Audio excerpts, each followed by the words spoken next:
If you wanna learn Android programming language and be an Android app developer, then today it's good time for you and good news for you.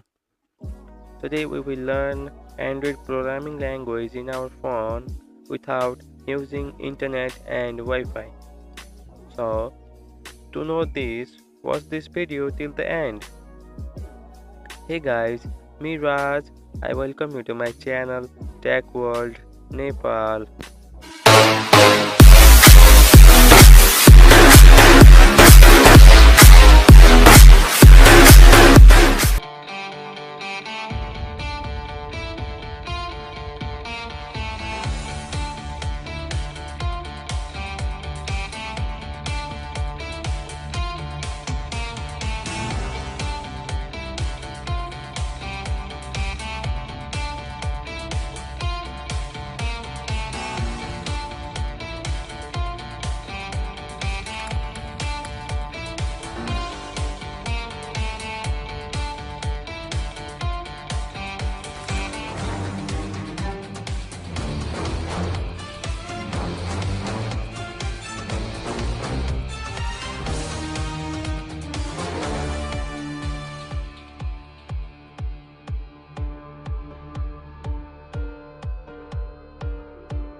So, this is how we learn Android programming language in our phone without using internet or Wi-Fi.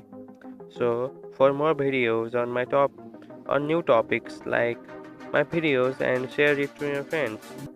And don't forget to subscribe my channel and press bell icon. So, thank you for today for watching my videos, and I will come with new topic in new video. Till then, thank you. Have a nice day.